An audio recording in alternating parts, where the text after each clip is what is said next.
Hi, my name is Alondra and I am the founder of Yrdline, and today I am going to show you how to create your first formation. So in the previous video, I talked about creating a production, creating shows, and creating movements. So if you have not seen that video, I highly encourage you to go back and watch that video so that you can understand the point that we're picking up on or picking up from now. And I also explained how to add marchers. So now we're at the part where we have marchers on the field, and I'm going to show you guys how to create your first formations. So you have two options for selecting your marchers. You can use a regular select tool where you can, it kind of does like a square grab of all of your marchers and it grabs them all, or you can use the lasso tool. So let me exit out of that. And let's say in the event that you only want to select a few marchers, so let's say I only want half of them, right? Then you can use the lasso tool, and it just gives you more control to kind of draw around, especially when it gets to more complex formations and you only want to select a few marchers.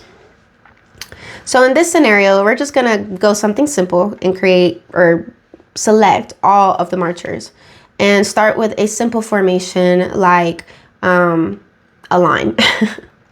So when you select, you have multiple drawing tools. You have a line, you have circle, you have an arc, we have curve tools as well. We have spline, bezier, square wave, zigzag, formation, etc. And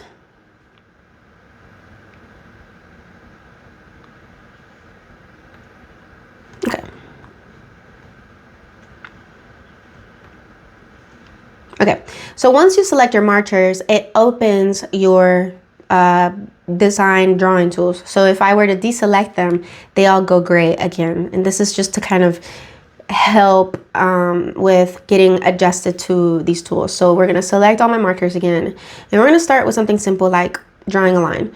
You can draw circle, arc, we have curve tools, box tools, and even n-gon star drawing tools. So we're gonna go with a line, a simple line. We're gonna draw a line in the middle, and I don't know if you can see it, but when I draw, all of my markers in the background have become grayed out, and this is to prevent you from accidentally clicking, but also helps with seeing where your formation was at, which I think could be very, very helpful. So now that I've drawn my line, I want to move it around and center it as best as I can, and you can actually continue to move this preview as needed. This little pop-out screen up here shows you how many markers you selected, what you drew, and whether you want to apply. You can also hit enter on your keyboard if you need to. So we're gonna hit apply. And now this puts them all in a perfectly straight line. So now let's say I wanna draw a next formation. So I'm gonna add a set. Let's say I want 16 counts. And now it has copied over the previous formation. If for some reason, let's say I decide on set 2 that I'm gonna draw something real quick, and let's say I can use a pencil tool and draw some random waves and hit apply, it'll all go over there. But then let's say, no, that's not what I wanted, and you wanna start over. And let's say you wanna start over with whatever you had here on set 1 so you can remember. You can right click set, hit copy previous formation, and it grabs like the formation that you had before.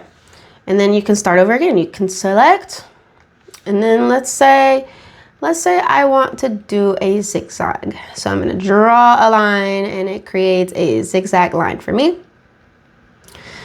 And here you can actually kind of mess with how many peaks you want. You can mess with the height of your zigzag line. You can mess with how smooth it is. So let's say I want a really smooth one. I'm gonna hit apply. So now I have a wave. And that is how you create one formation and then the next formation. So if I were to go back to set 1 and I hit play, my marchers slowly shift to the set 2 formation with the amount of counts that I said for set 1. And that is how you create your first formations.